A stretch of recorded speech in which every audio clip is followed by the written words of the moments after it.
Om.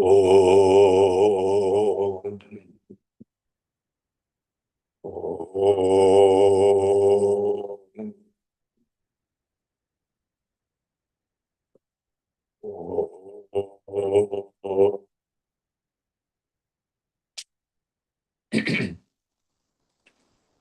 Gurur Brahma, Gurur Vishnu, Gurur Devo Maheshwara, Gurureva Param Brahma, Tasmai Sri Gurave Namaha. Chinmayam Vyapyat Sarvam Trailokyam Sacharacharam Tatpadam Darshitam Yena Tasmai Sri Gurave Namaha. Tvameva Mata Cha Pita Tvameva Tvameva Bandhuscha Sakha Tvameva Tvameva Vedyadravinam Tvameva Sarvam Mama Deva Deva Tvameva Sarvam Mama Deva Deva. Jai Guru. Yatha sarvani bhutani pratibhanti stitani cha yatraivo pashamam yanti tasmai satyatmane namaha. So where are we in our text? Chapter 17, number 50. Chapter 17. Do you know what page that it's marked? Yeah, it's 177. Okay. Right. Should I start? Please. Abhyasena parispande prananam shayamagate mana prashamamayati nirvanam avishishyate.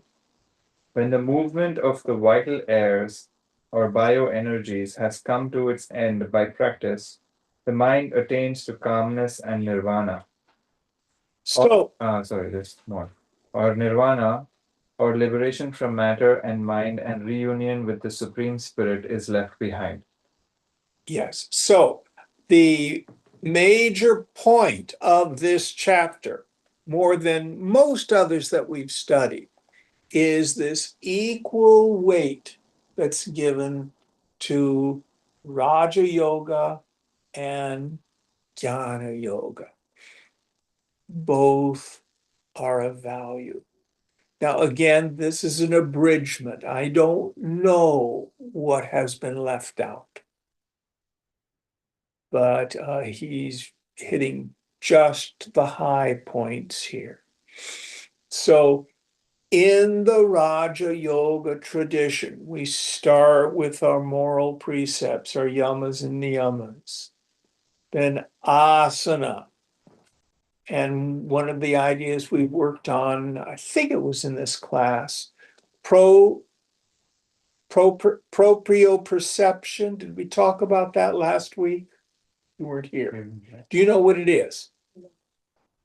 Dancers have to have it so you can be able to feel where your body is in space, so your arms are not askew. But doing asana does the same thing. You can do your asana in front of a mirror, but after a while, you've got to be able to tell when your back is straight, when your arms are at the same level, etc. You understand what I mean? Mm-hmm. What this does is give us the direct experience that I'm the knower of the body. It's not, oh, you were not the body, you were the witness of the body. We do in the Vedanta tradition. In the Raja Yoga tradition, you have a direct experience of it by doing asana. It does many other things. Then pranayama, big part of the practice. Control of the vital energy through the control of the breath. And there's lots of visualizations, lots of movement of energy with the intention of the mind. And eventually, the pranayama culminates in sense withdrawal, pratyahara, being able to withdraw the attention within. And again, this is the same as the uparati of the jnana yogis. Then we have dharana, bringing the mind to a single point, concentration. We have the same in the jnana yoga tradition. Focusing on your mantra, focusing on the passage of the scripture, being able to really focus on what it means. We have mananam in the Jnana Yoga tradition. We don't do that too much in the Raja Yoga tradition. Then dhyana, meditation. There's many different meditations in the Jnana Yoga, the Raja Yoga tradition. Essentially, what do we have in the Jnana Yoga tradition? Koham, who am I? Neti, not this, not this.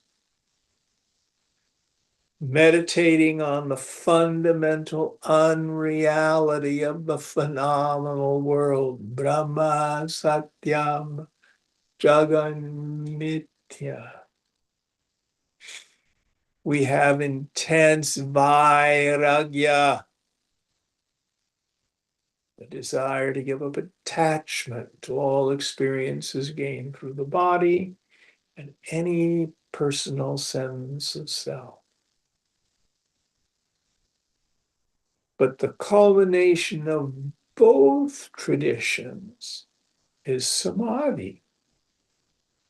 Now, again, the pitfall of the Raja Yoga tradition, if all you're doing is this physicality without addressing vasana, at the culmination, you have what we call a jada samadhi. Jada means inert. It means I know or see nothing. The individuality is still there. And many people, through doing lots of huffing and puffing with pranayama, essentially hyperventilate. And they have kind of an ecstatic experience. Oh, I'm being so spiritual, you know. But it comes and goes. It has a beginning and end. It has qualities and characteristics. We in the Jnana tradition would say, I'm not so sure. But if you study Raja Yoga or Kriya Yoga or Kundalini Yoga or any of the other forms of it, if you also practice intense renunciation, then the mind will easily go into samadhi. The samadhi of the yogis, the samadhi of the jnanis is the same. What is samadhi? It's simply when the vimarsha, the deliberations of the mind, have momentarily ceased, and all that remains is the prakasha, the light of pure awareness. There's no sense of ego. No mind, no thoughting. Then when the mind returns, it goes, oh, there's nobody there.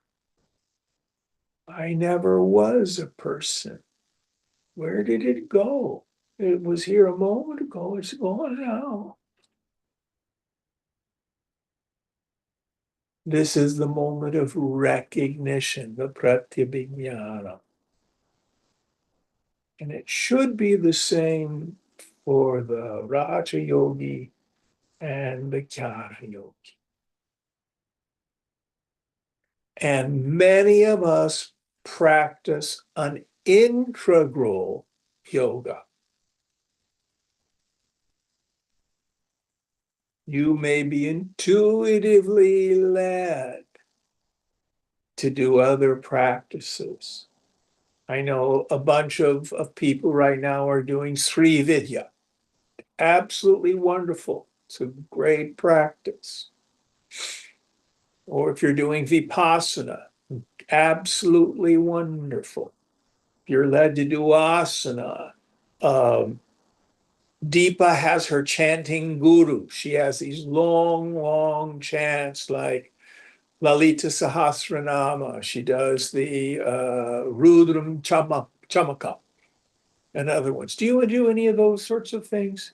Yeah, I chant Lalita Sahasranam. Yeah. So these are all of value in attaining chitta shuddhi, purity of mind. That's their point. That's their point.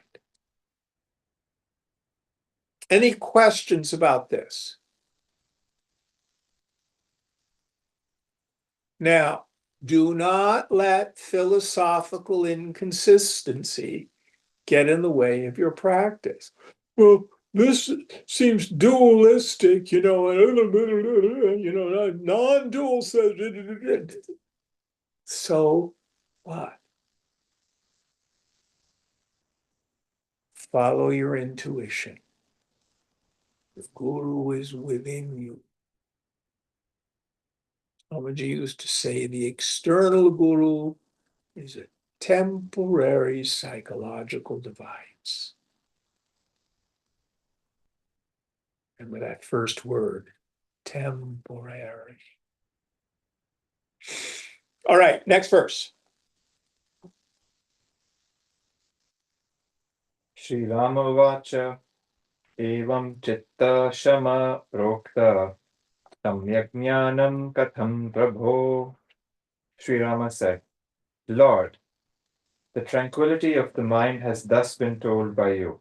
How is right knowledge obtained? So now he's setting up a literary discussion. We've now had a brief inquiry into Raja Yoga. Let's see what he says about jnana. Going on. Vasishtha Vacha yata bhutartha-darshitvam samyak jnanam bhavet yatah ima ghatapatakara padartha shatapankayah atmaiva nanyadastiti nishchaya samyagikshanam. Vasishtha said, perceiving objects truly would be right knowledge, for which reason the conviction these hundreds of groups of objects in the form of vessels, cloths, etc. are only the self, and there is nothing else, is right perception. Yes. So this right knowledge, right perception that we practice, jnana abhyasa, sarvam kalvidam brahma, my favorite mantra from Chandogya. Sarvam idam, when it occurs in scripture, means all this. It means the phenomenal world. Everything gross and subtle. There's nothing but the play of consciousness. There's no solid, phenomenal world separate from me, separate from God. This is right knowledge. Any thoughts on this?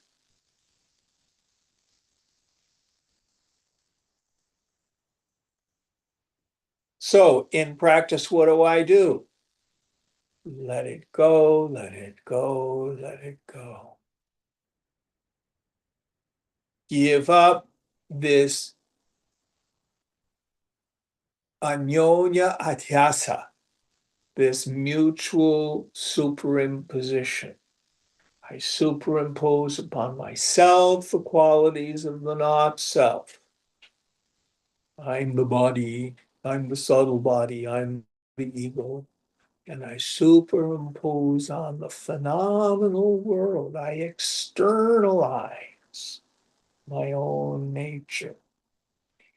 The sofa over there has sat existence apart from me.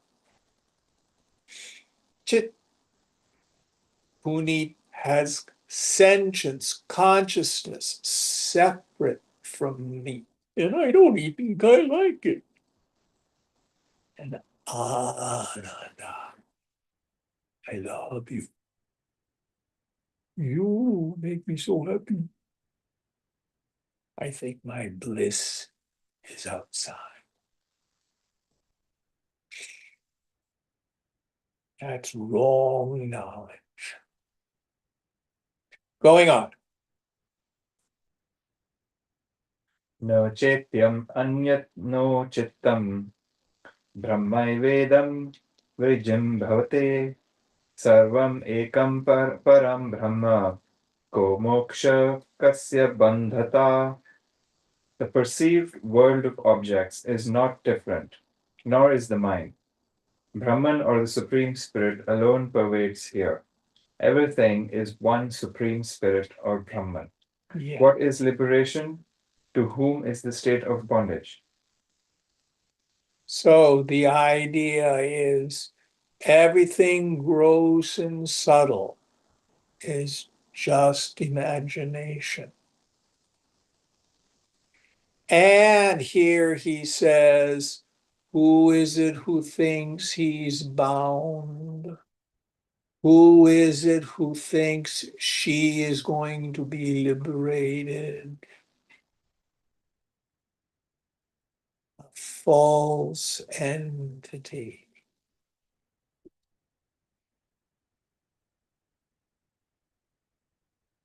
You already are Brahman. You don't become it. You don't achieve it. You don't attain it. Don't believe me. Thin out the mind. Slow it down a little bit. Just kind of put your thumb on it, I say. Listen to the traffic for a moment. Who hears?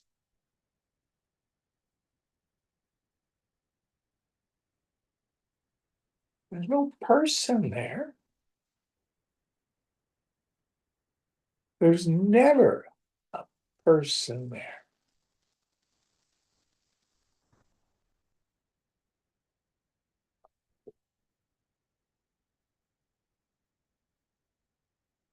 And again, the great 20th century saint Meher Baba used to say, everybody's already realized. This is what he meant. The only real knowledge is the self-evidence of the self. Everything else is Maya. Don't worry. Be happy. Next verse. Samyak alokite rupe kashtapashana vasanam managapi nabhedosti quasi sankalpano mukha. When the nature of objects like wood, stone, and cloth is well perceived or considered, there is not even a little difference. Where are you intent on imagination? Yeah. So I see the sameness of everything. The value, this is good, that is bad, this is just, that's unjust, this is right, that is wrong. All just imagination. And then the jnana yogi takes on the practice of not believing her own mind. I cannot think a real thought. All of my thoughts about anything,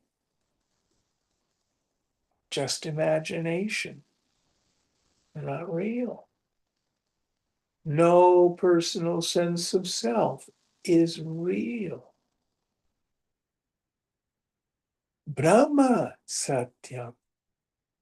Only Brahman is real. Jagan Mithya. That's not just physical objects. It's all the emotions, all the thoughts. Mithya.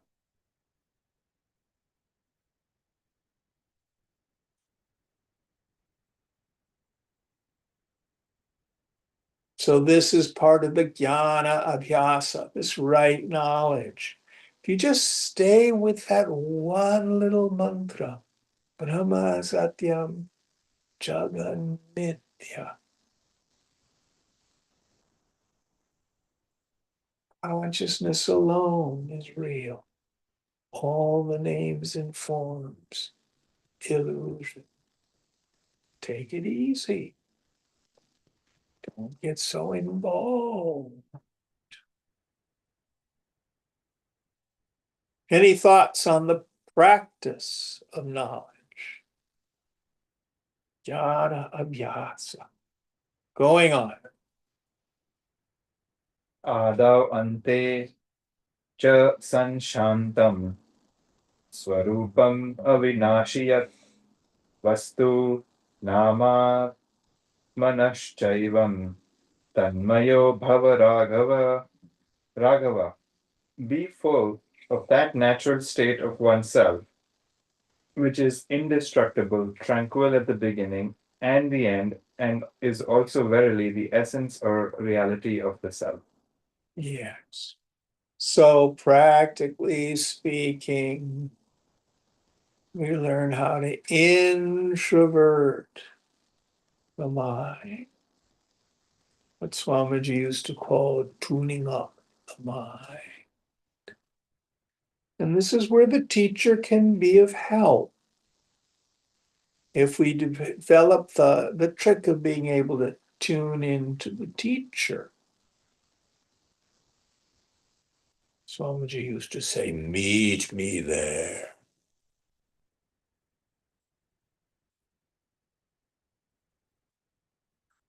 And in the beginning, I could only be tuned up when I was around him. He would say, use the guru. Doesn't mean pepper him with questions necessarily. Then he told me, you can tune in to me wherever I am. I can be on the other side of the world. Just tune up to me.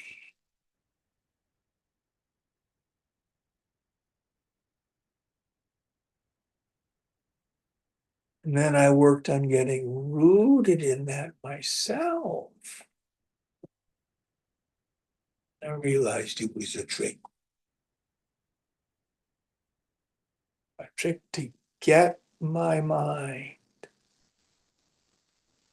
to revel in the self, to taste the bliss.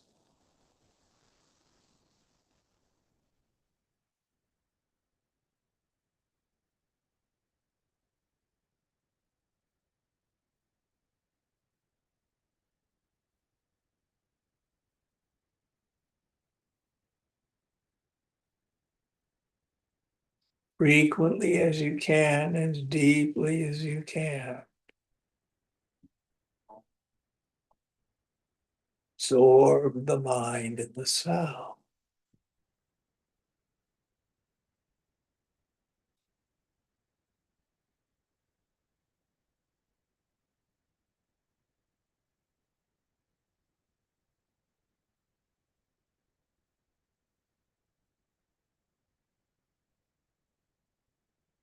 What keeps me from being able to stay there? Attachment, identification.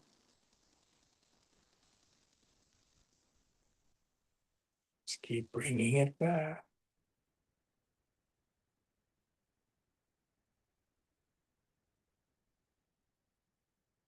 And if your mind can't seem to tune up, no blame. Just keep working at it.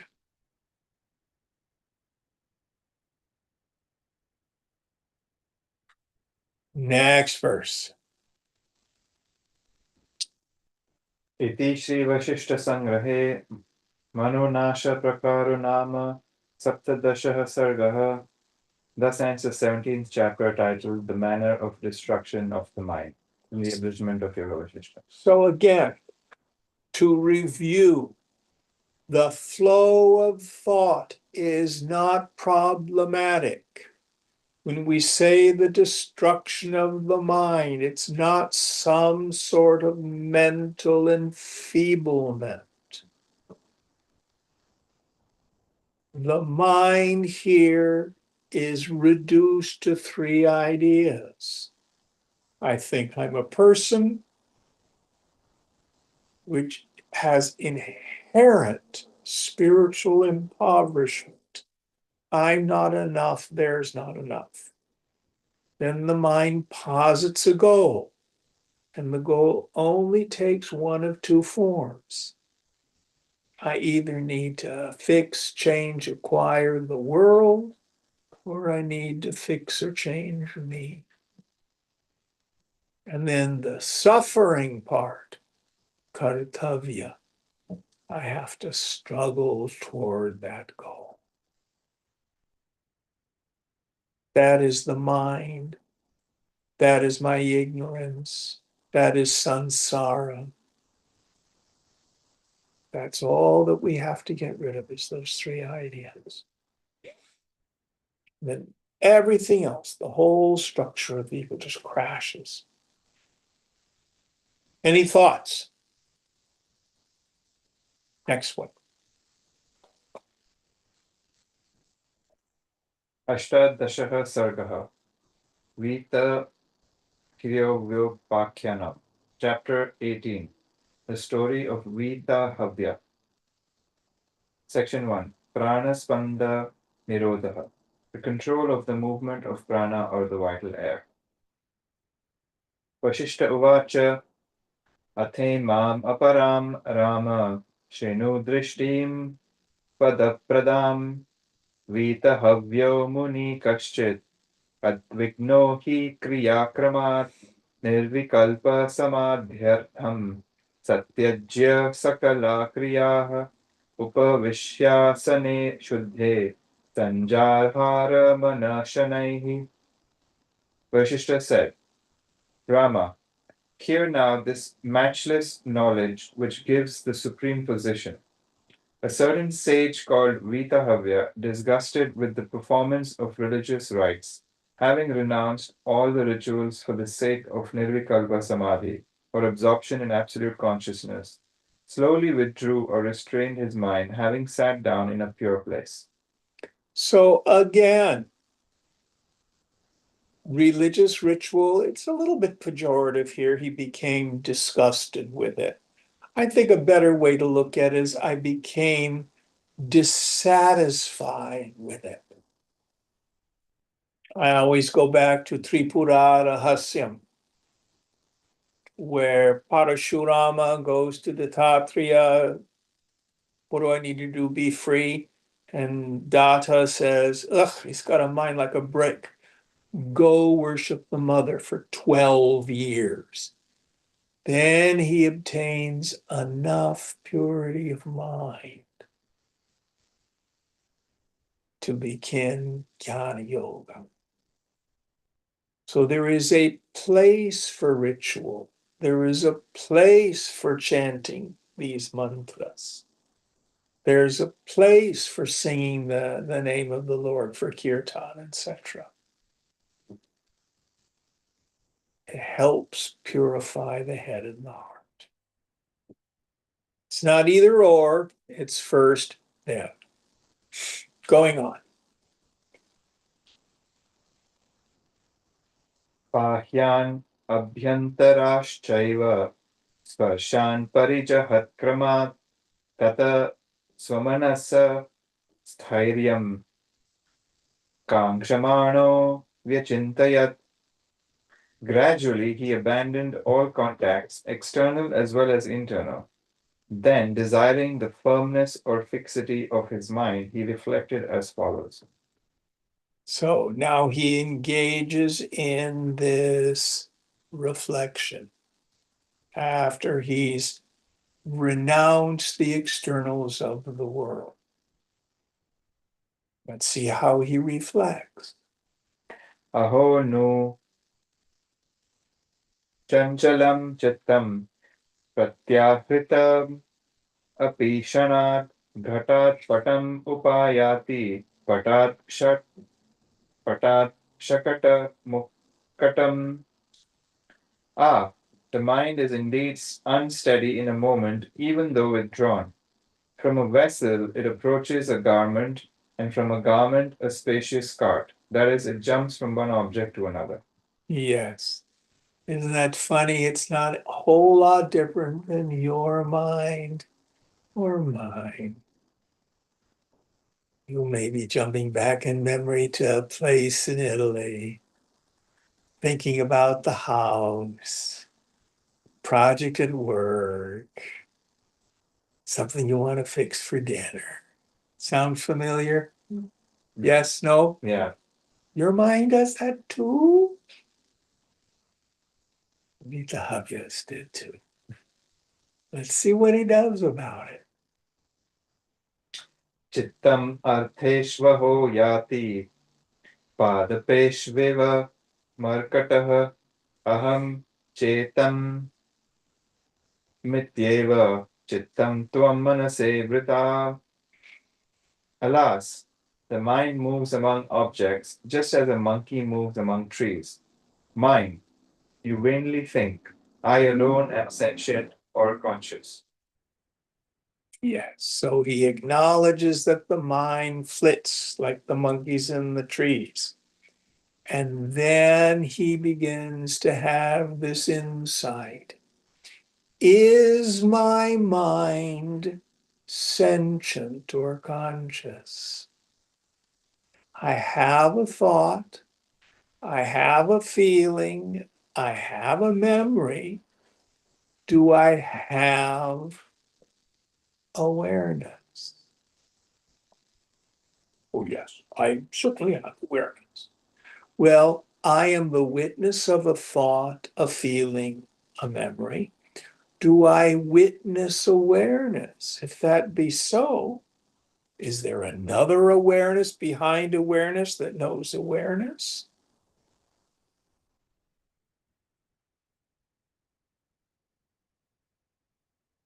Is there? No.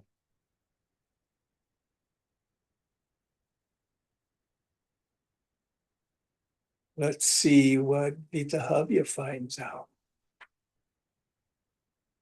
Atyanta bhinnayo ekyam nasti chinmanaso shata ahankarat aham jiva ityapi tyaja bhavanan. Rogue, there is no identity between consciousness and the mind, which are completely different.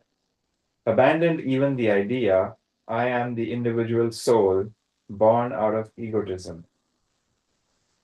So he begins to see that I am the witness of all internal phenomena, thoughts, feelings, images.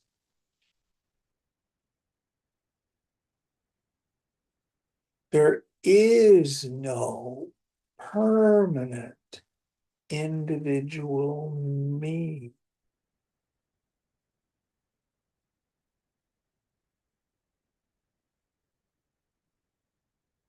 We get terms like ahankriti, ahankara, something that makes or manufactures a sense of I. Chid abhasa, the reflection of consciousness. One of my favorites, chit chaya, a shadow self. It's not real.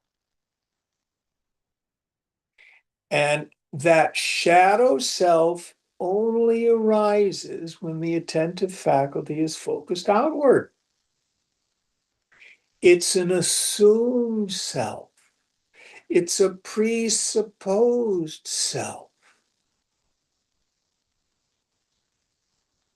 But if you start looking for this self, some people get confused. Oh, I'm a person with PTSD. That's what I am. Well, do you know the PTSD? Oh, yes, I get triggered. Do you know all these thoughts and feelings? Oh, yes, that's my PTSD. So are they qualities of you or things you know?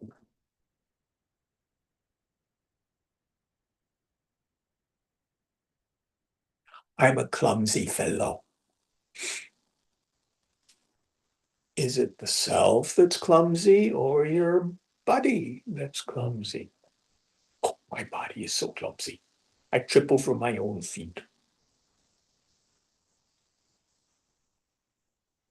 So if we really examine all these ideas of self, they in fact are qualities of the body or the subtle body, assumptions about a self that doesn't really exist.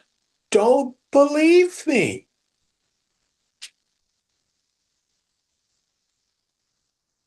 Look, there is something there. Chidakash.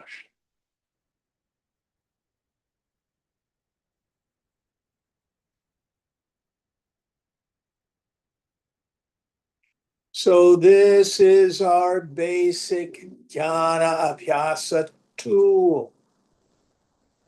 These exercises in contemplation, Swamiji used to call them Atma Vichara, inquiry into self itself. Now, most of you know this, but if you're working with another person, what you must do is not let them get stuck into, well, what do you think about the self? Or what do you think about the self? As if self is something that's floating around, an idea. You take an object like the book. Who sees the book? I do. That's yourself. You don't get another self. Well, I'm going to listen to my higher self. So you've got a self that's someplace else? How can that be self? Who are you? Your very experience of I.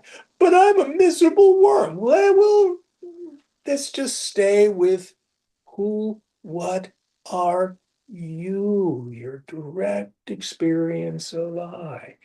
Let us investigate that. The scriptural injunctions are powerless unless we start with that direct experience. Are there any questions or thoughts about this?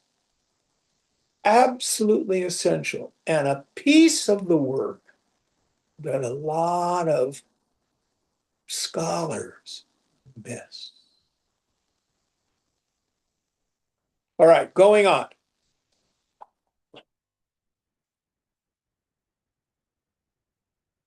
Eta vadevate rupam yavat nasti vicharanam vichareno tvam alokena tamo yatha.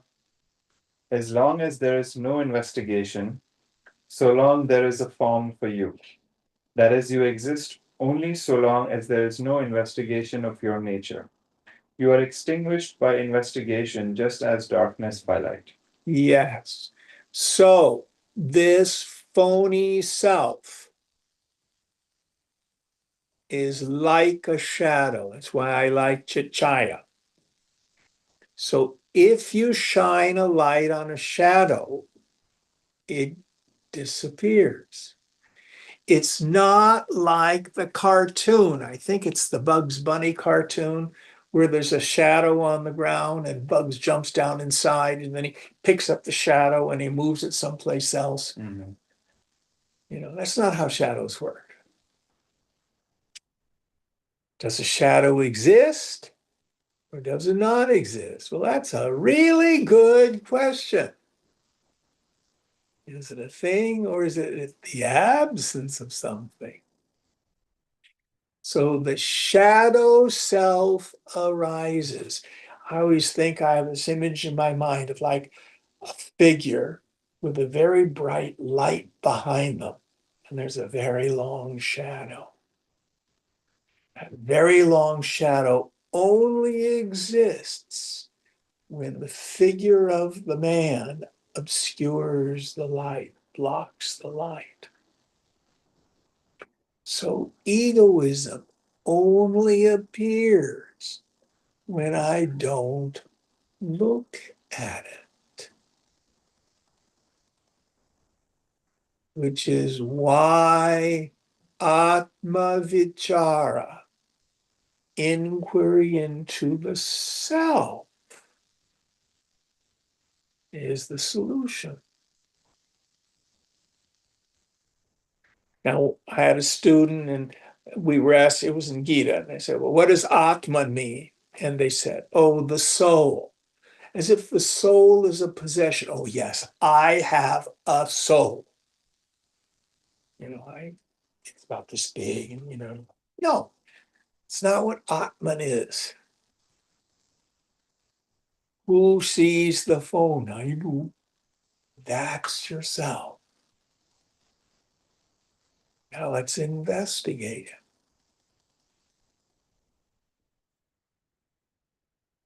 Who are you? And the discrimination is so simple but subtle. If it occurs in time and space, if it is any kind of a phenomena, if it's in the gross or subtle world, confined to the waking dream or deep sleep state, and most importantly, if it can be objectively known, it's not self.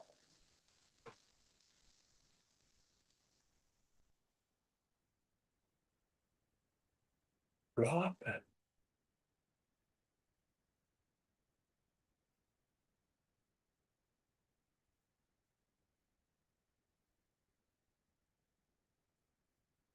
All right. Any questions about Atma Vichara and how this fake self arises? It's formed in the subtle intellect, in the Vijnana Maya Kosha, and it's a natural thing. It is how the mechanism of the physical body is able to negotiate the transactional world. It's not a bad thing.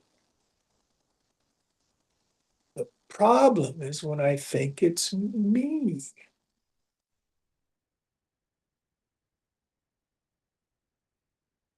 Going on. Swatmanye vavatishtheham turyarupa pade sthitah hantendriya yagana yuyam kim nirarthaka makulaha. I shall abide in my own self, being established in the abode of the nature of Turiya, or the fourth state of consciousness. Alas, organs of senses, why are you agitated in vain? So he's going to absorb his mind into the self. Now, this word turiya comes from Mandukya Upanishad. And some people interpret it as a fourth plane of consciousness. You've got waking, dream, deep sleep, and then the fourth, turiya. It's actually not what Mandukya says. Mandukya says it's the fourth in our discussion. It's not four like the legs of a cow, 1, 2, 3, and 4. First, we'll talk about the waking state, u, the dream state, ma, the deep sleep state. Now, the fourth in our discussion, fourth topic, is the consciousness in which those three mind states rise and fall. It is always there. Turiya is another name for yourself.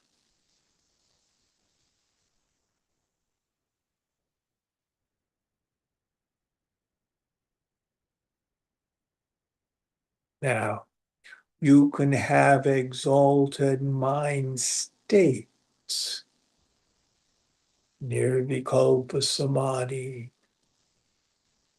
In this text, we've talked about post-enlightenment samadhi, but they are mind states. They have a beginning and an end. They have qualities, and they are transient. But you are Turiya. You go nowhere. Just like in silence, oo, ba. Silence is not a fourth sound. U, and ma move in silence. Silence is the substratum of the matras. So also, Turiya is not a fourth mind state. Any thoughts on this? All right, going on. Iti chittam samadhaya tasthau aspanditendriyah antareva shamamasya kramena prana santatihi. Concentrating the mind thus, he remained without making his senses throb or move. Gradually, the flow of his prana or vital air just became calm or was extinguished within. So he does not try to make the breath slow or the prana stop vibrating. He works on absorbing the mind in the cell.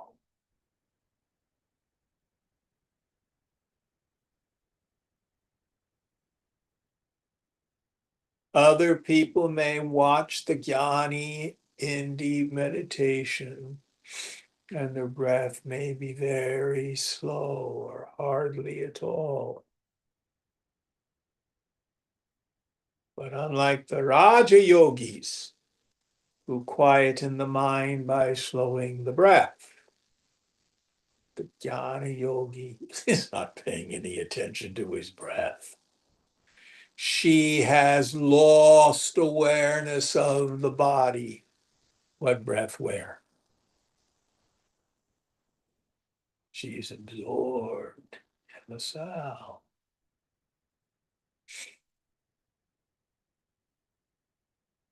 Going on. वर्ष तथैव तिष्ठतस्यस्य संवत्सरशतत्रयम् कायो हि वीतहव्यस्य पङ्केनोर्वीर्तले कृतः. The body of that Vitahavya, remaining just so for 300 years, was indeed placed within the surface of the earth by means of mud. That is, the body got buried under the earth. So again, this is all literary device. 300 years means he was in samadhi a long time. But poor guy, his disciples or the people next door said, let's put him under the ground. So let's see what happens. वर्षत्रयशते याते सोऽबुद्धयत् स्वयं मुनिः संविदेवास्य तं देहं जग्राहो वीर्निपीडितम्. When 300 years had elapsed, that sage woke up by himself. Consciousness alone took hold of his body, which was squeezed by the earth. So being unburied, he wakes up inside the tomb. Poor guy. Now let's see what he does.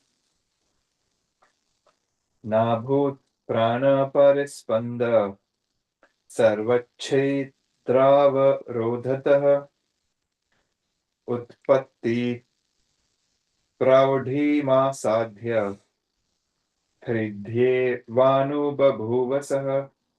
There was no movement of the prana or the vital air because of the restraint or blockage of all openings, that is, the two nostrils, two eyes, two ears, the mouth, and the organs of generation and excretion. Having reached full growth or development in coming into existence, he experienced that prana only in the heart.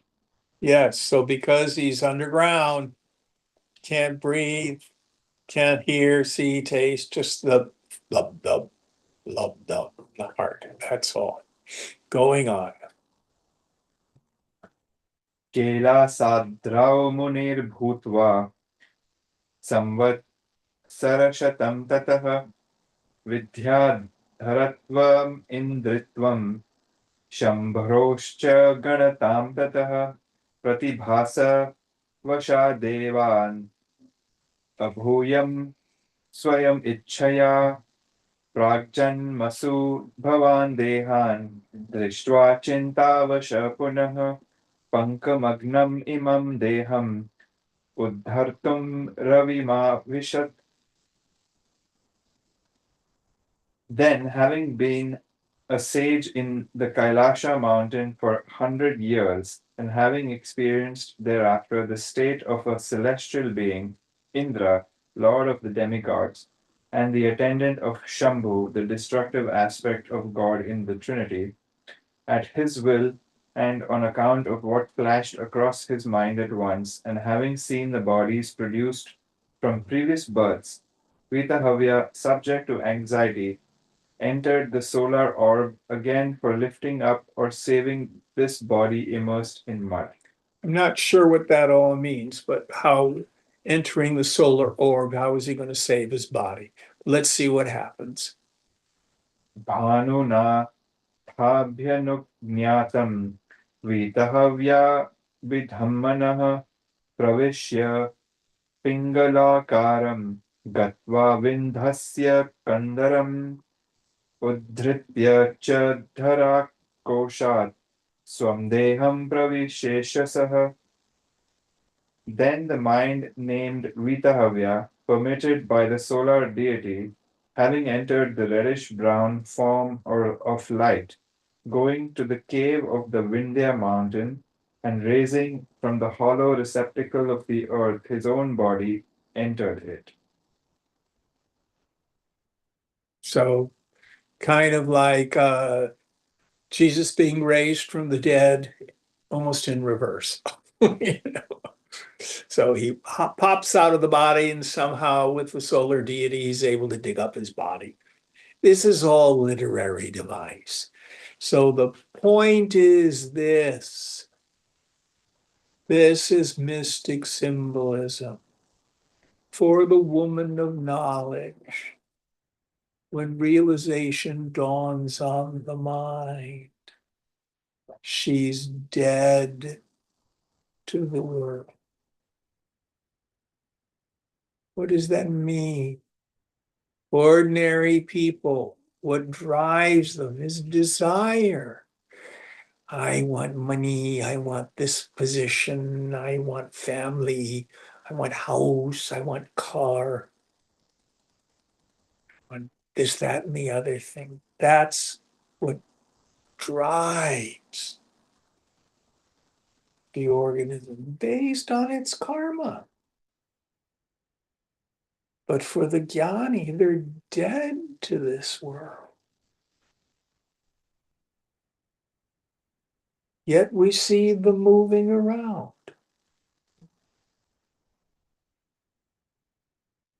Moving around, prarabdha, karma, impelled by the force of the past and the desires of other people. For them, there's nothing left to be done.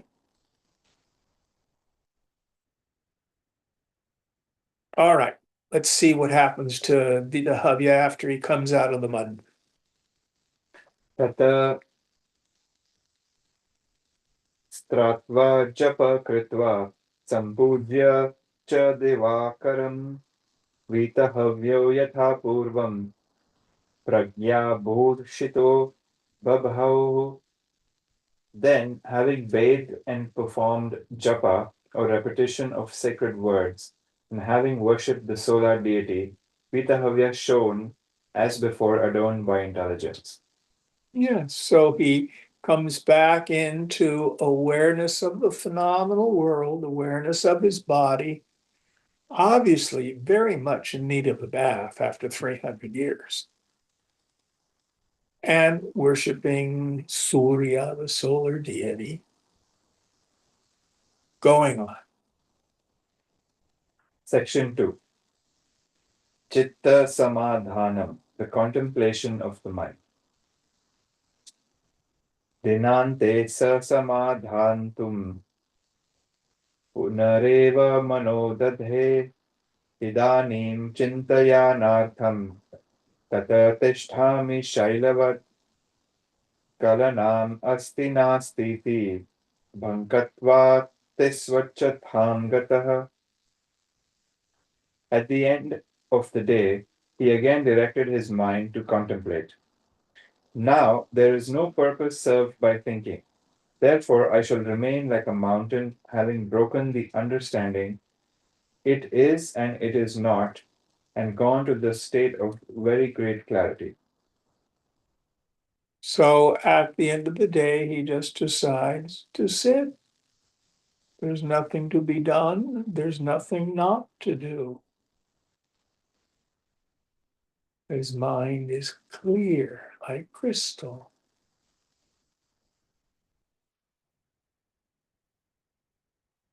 Now let's see what happens.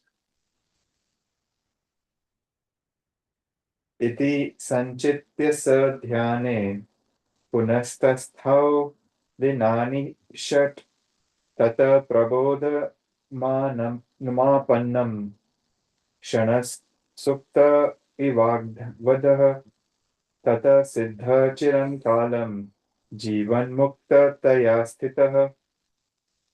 Thus, having reflected, he again remained in meditation for 6 days. Then he regained his earthly consciousness just as a wayfarer who had slept for a while. Then, accomplished in the realization of truth, he remained for a long time in the state of liberation while living. Yes. So he goes back into samadhi again. And again, this is metaphor. You may or may not have long periods of samadhi. My suggestion is do not make nirvikalpa samadhi another object of desire. Rather, focus on, do you know who you are? And if you have times when you forget who you are, then that's an invitation to viveka vairagya, discrimination and detachment.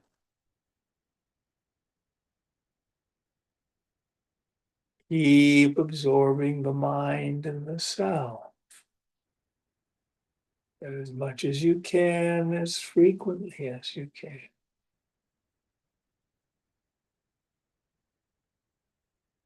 If you have the desire, if it arises to meditate for long hours, knock yourself out.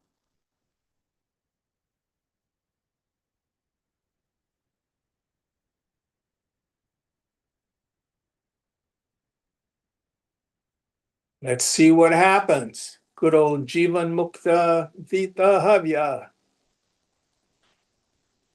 Videha kevali bhave vancha prapya tata kramat pattha padmasana sthitva tatro vachatma natmani. Then, having gradually acquired the desire for the state of bodiless aloneness in the spirit, that is liberation without the body, and remaining firm in Padmasana, a yogic meditative pose, he spoke to himself within as follows. So he had the intuition, okay, my work is done. Now, the teaching on prarabdha karma is this. Nobody leaves a moment too soon, dies a moment too soon, nor stays a moment too late.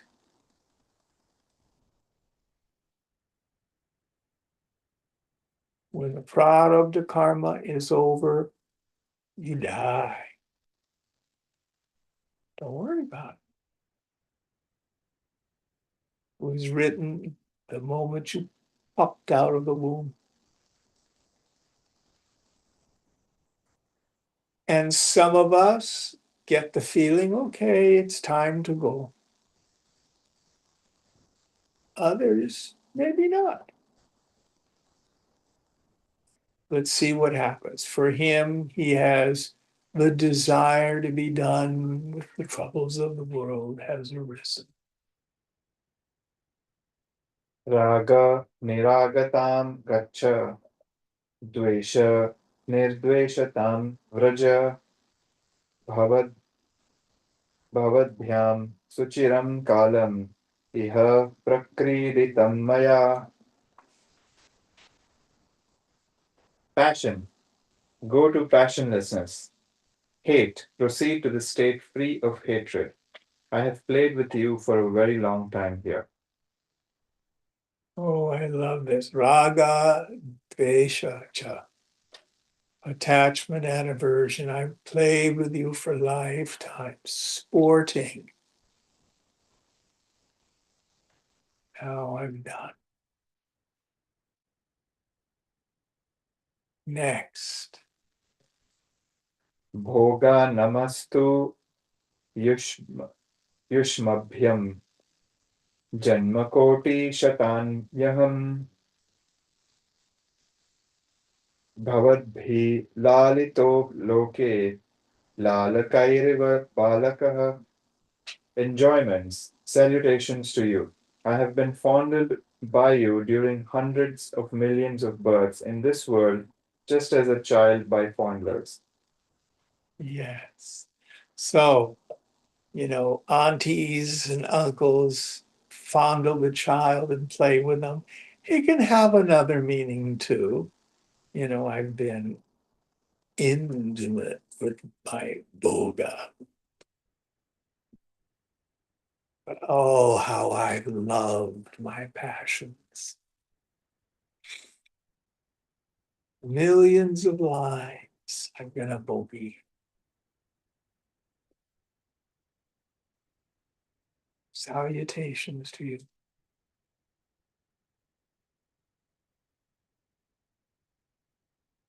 What happens next? Imamapi param punyam nirvana padavim aham yena vismarita tasmai sukhayastu namo namaha. Repeated salutations to that pleasure by which I was made to forget even this highest and holy possession of nirvana, or absorption in absolute consciousness, or liberation from the limitations of matter by union with the Supreme Spirit. Yes. So because of my attachments to the world, my desire for enjoyment, I have forgotten myself for lifetimes.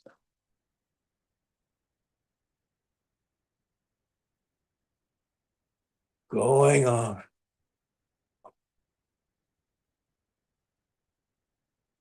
Tvaduttaptena he dukkha mayatma vishta adarat tasmat tvadupadishtoyam mama margo namostute.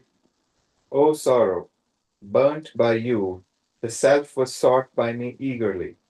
Because of that, this path of mine has been taught by you. Salutations to you. Yes. Oh, my special reverence for my suffering.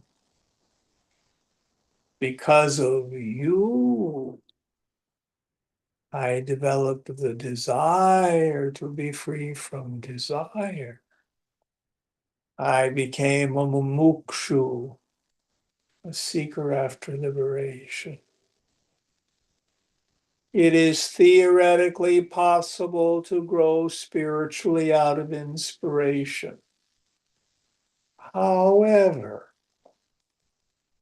the vast, vast majority of us do it as a response to our suffering.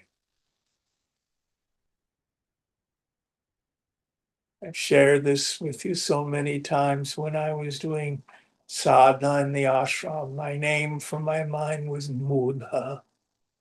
Ooh, there you are wanting again. And same stuff. It's so repetitive and it's so boring and it's so painful and I can't let it go. Sound familiar? Until finally, okay, I want to be done with it.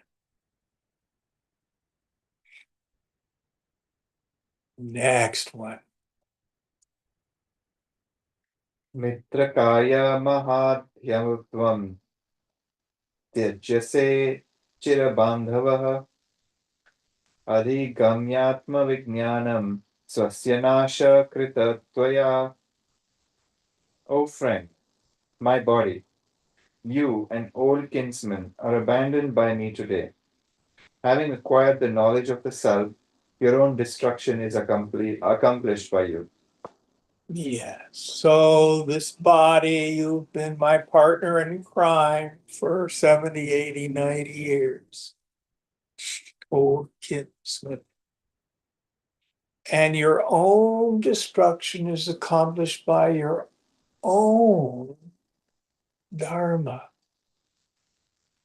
Bodies are born, they grow up, they get old, they get sick, and they die. Dying is as natural as coughing, sneezing, pooping. The body knows how to do it. It's natural. Nothing to be feared. Going on.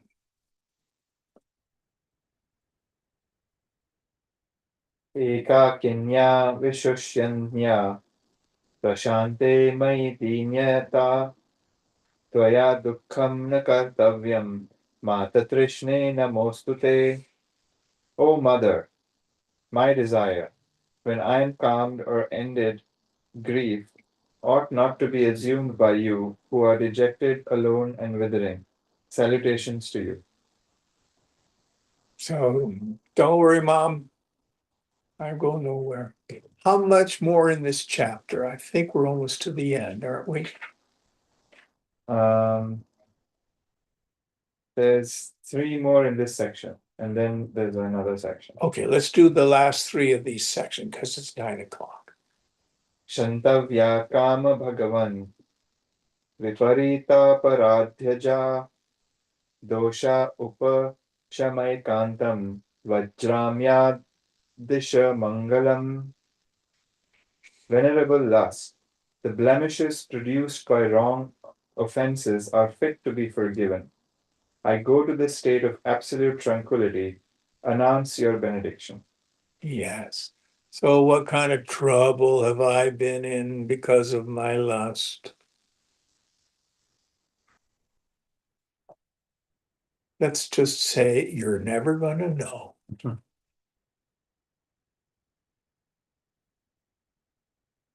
But I put my benediction on you. I'm done. Going on.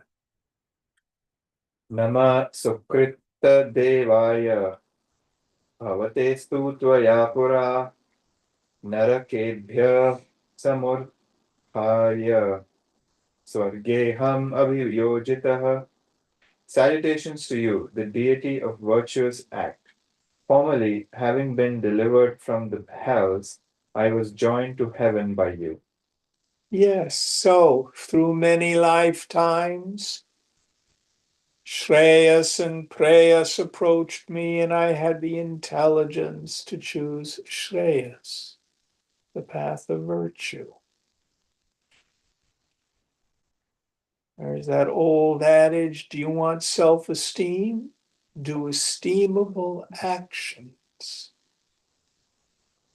All part of our early practice. But these virtuous actions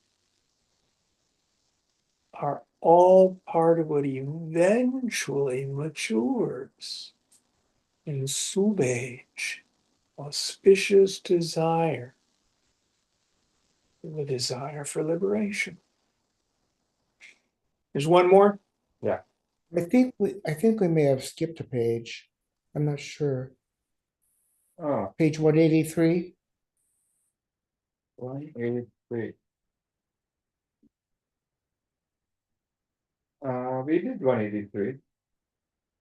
That's the start of the section, right? The contemplation of the mind. My book is messed up, maybe. Huh. Okay, so we're on 184 now. We are on verse 30 in this section. Is that what tracks on your side?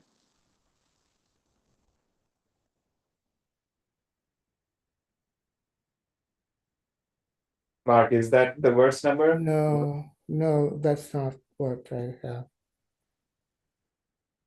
Okay. But I see it's 30 here. I think it's right. We'll straighten it out. If we've missed some, we'll go back and pick them up next week. Okay. Should I do the last one? The next one. Bhavanta sahaja prana praktana suhrido maya kramenadhyot kritanunam Swasti vastu vrajamyaham.